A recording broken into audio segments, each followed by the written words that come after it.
जब रामचंद्र जी सीता मैया से विवाह करके अयोध्या वापस आए।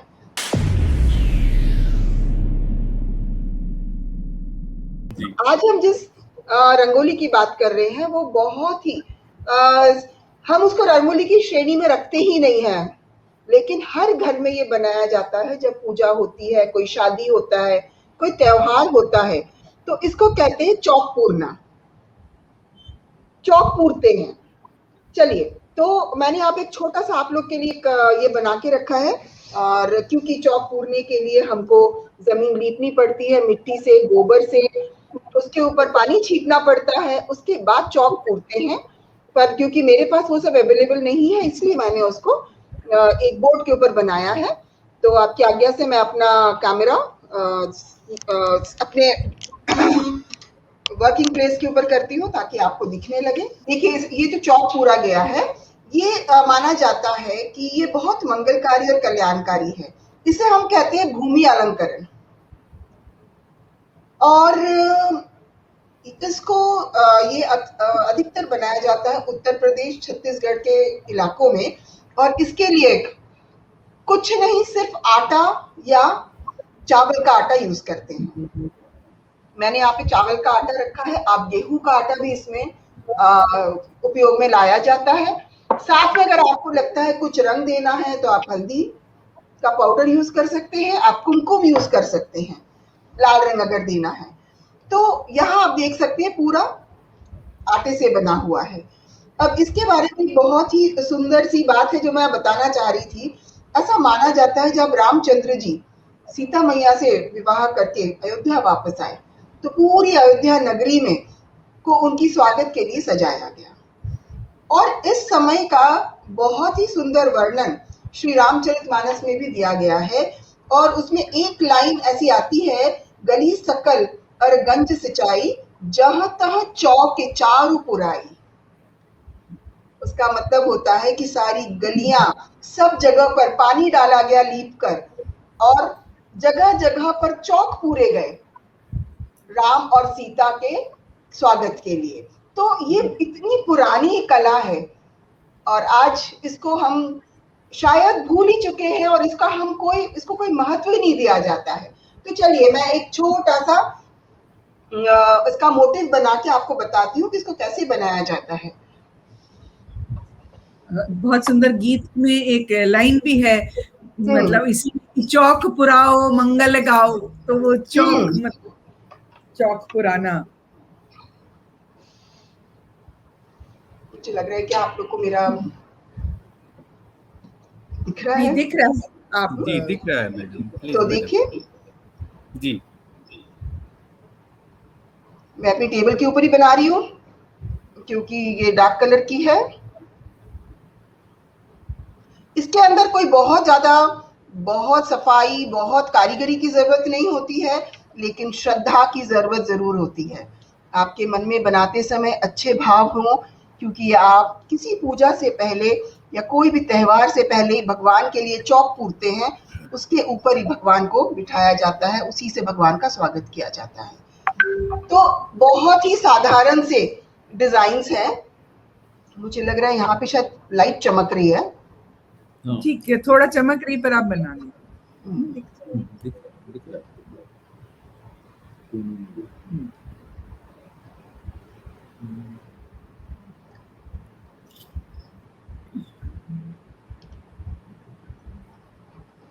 क्योंकि आजकल देखिए रंगोली बहुत ही अच्छे से गिरती है हाथों के बीच में से, लेकिन आटा या चावल का आटा, मैदा या जो हल्दी होती है, ये इतने आसानी से हाथ से गिरते नहीं है, तो इनको बनाने में बहुत तकलीफ होती है।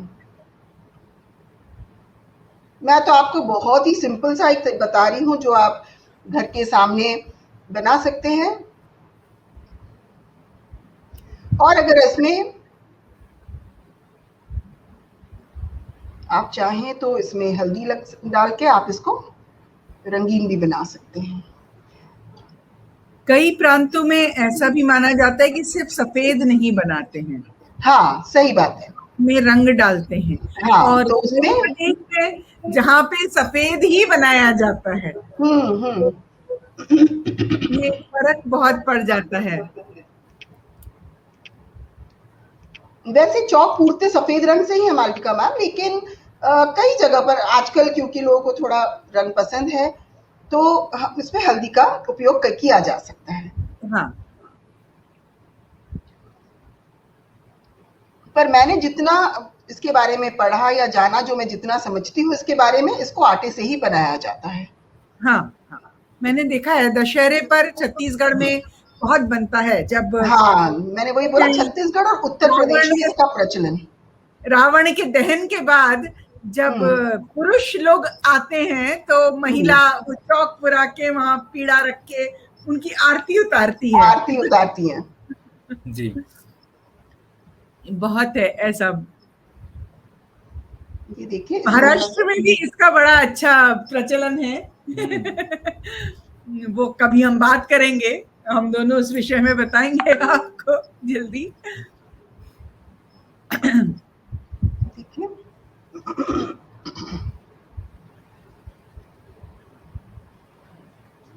सागरिका जी की भी गले में खराश है, मेरे भी गले में खराश है। इसका मतलब मेरा गला बहुत खराब हो रखा है, मौसम बहुत गड़बड़ है और इसीलिए हमें व्रत करना चाहिए, कुछ गड़बड़ खाना नहीं चाहिए, यही हमें संकेत मिल रहा है। जी, ठीक है। देखिए, मैं थोड़ी सी हल्दी भी इस पे, और इन सब का कारण वही है, हल्दी, चावल, आटा, कि ये छोटे छोटे जीव जंतु, इनको इससे खाना मिल जाता है। कितनी अच्छी परंपराएं थी हमारी, हम हर चीज में पूरे हमारे आसपास के सब लोगों को सम्मिलित करते थे।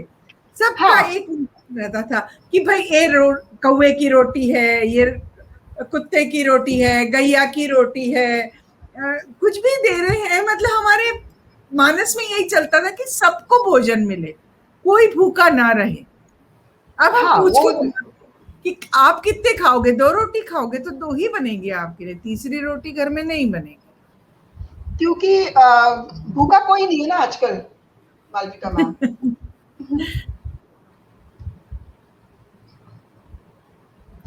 तो इस तरह से आप इसको रंग भी भर सकते हैं। बहुत सुंदर लग रहा है।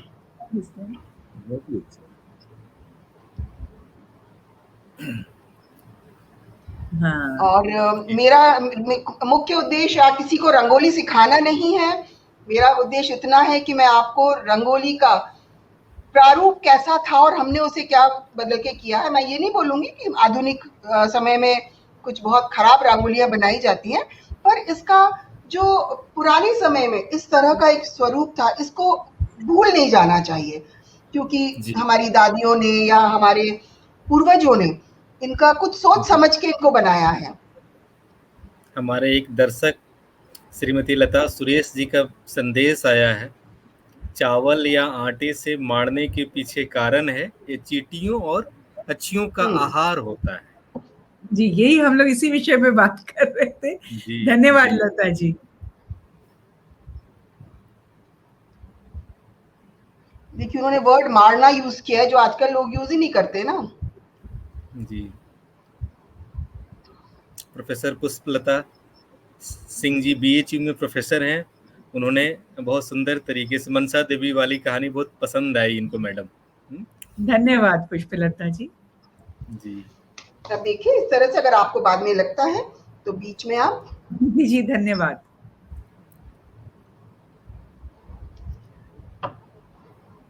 शांति स्वरूप सिन्हा साहब बीएचयू से, हमारे बीएचयू से लोग आज ज्यादा लोग देख रहे हैं, लगातार कमेंट्स आ रहे हैं उनके। जी, इस तरह से आप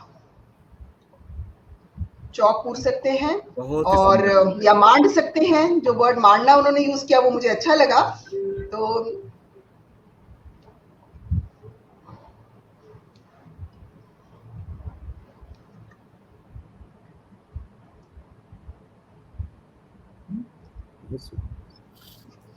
तो इस तरह से आप चौक पूर्रा कहते हैं इसको, और पूरी तरह से इको फ्रेंडली है। आपके आसपास चींटी है, छोटे मोटे जानवर हैं, इनको भी खाने मिल जाता है और आपको अलग से कुछ खर्च नहीं करना पड़ता। इसी जगह अगर आप केमिकल से भरे हुए कलर वाले जो रंगोली यूज करते हैं उसको आप जब फेंकते हैं, जो पानी है, या आप मिट्टी में डालते हैं तो मिट्टी भी उससे खराब होती है, और पानी में तो बहुत ज़्यादा घुल के वो उसको जहरीला बना देती है। कोशिश करें जितना ज़्यादा से ज़्यादा हो इस तरह से रंगोली बनाएं इस बार, और अपना पर्यावरण भी सुरक्षित रखें। ये अनंता जी, मेरे को एक ध्यान आई चीज, इसलिए मैंने सोचा यहाँ संदर्भ है रंगोली का और बहुत चर्चा हुई, तो मुझे लगा कि ये भी हम लोगों के लिए थोड़ा सोचना जरूरी है कि रंगोली दरअसल बनाई क्यों जाती थी, इसका क्या महत्व था। तो जाहिर है कि घर को हम सजाते हैं, हमारा भू अलंकरण होता है, ये तो बात है ही, पर व्यक्तिगत रूप से दरअसल जब आप रेखांकन कर रहे होते हैं तो आपके अंदर का तनाव खत्म होता है, क्योंकि आपके अंदर एक रचनात्मक ऊर्जा होती है। आप रेखांकन में देखिए, आपको सीधी लाइन खींचना है, बारीक लाइन खींचना है, उतनी ही मोटाई की खींचना है, तो आपका जो ध्यान है वो दूसरे तनावों से मुक्त होकर इसमें एकाग्र चित्त होता है, और एकाग्रता के लिए ये बहुत बड़ी बात होती है। तो ये एक रंगोली का बड़ा एक अलग सा जो प्रभाव है, शायद लोगों को नहीं मालूम है। और उसके बाद जो दूसरी बात है कि जब आप रंगोली निकालते हैं तो आपके जो उंगली और अंगूठा है, दरअसल वो आपकी ज्ञान मुद्रा बनाते हैं। तो ज्ञान मुद्रा बनाने से जो है आपकी बुद्धि और आपका ज्ञान और आपकी ऊर्जा और आपकी मेधा, इन सब में बहुत महत्वपूर्ण प्रभाव पड़ता है। तो ये जो देखिए, रंगोली को जब हम बच्चों को रंगोली निकालना सिखाते हैं तो उनको ज्ञान मुद्रा की ऐसी जानकारी नहीं देते, लेकिन उनको ध्यान आता है कि वो अभ्यास में ज्ञान मुद्रा कर रहे हैं। तो ये जो सब चीजें हैं, देखिए कैसे परंपरा में आई कि भले कोई शिक्षा कर रहा है नहीं कर रहा है, औपचारिक शिक्षा ले रहा है नहीं ले रहा है, ध्यान कर रहा है कि नहीं कर रहा है, पर उसको अगर हम यूं ज्ञान मुद्रा दिखा दें रंगोली से, उसका कंसंट्रेशन, उसका जो एक तरह का मस्तिष्क का विन्यास है, वो कितना सहज और सरल हो जाता है। रंगोली में ये बात बहुत जरूरी है, क्योंकि जब आप रंगोली, कोई भी रंगोली, मांडना हो, आप इधर कोई भी आप डालें, अलग अलग अल्पना है, तो उसमें जो डिजाइन रहता है वो पेपर पे नहीं होता, वो डिजाइन आपके दिमाग में चलता होता है। तो उसके लिए आपके दिमाग का चलना बहुत जरूरी है। तो जब आप ज्ञान मुद्रा बनाते हैं, जब आप उसको डालते हैं, आप उंगली से बनाते हैं, आपकी उंगली आपको कहाँ कितना मोटा कितना पतला करना है, सब आपके दिमाग और आपकी उंगलियों का कोऑर्डिनेशन है। और ये कितनी बढ़िया बात आपने आज बताई कि ये बहुत जरूरी है। हम अपने बच्चों को आजकल कहते हैं कि सैंड पर पेंटिंग करो, छोटे छोटे बच्चे, उससे आपकी उंगलियां अच्छी होंगी। अरे रंगोली तो रंगोली से बनाने दो, तो देखो क्या होता है, मतलब चावल का आटा, गेहूं का आटा, तो बुद्धि का विकास अलग तरीके से होगा।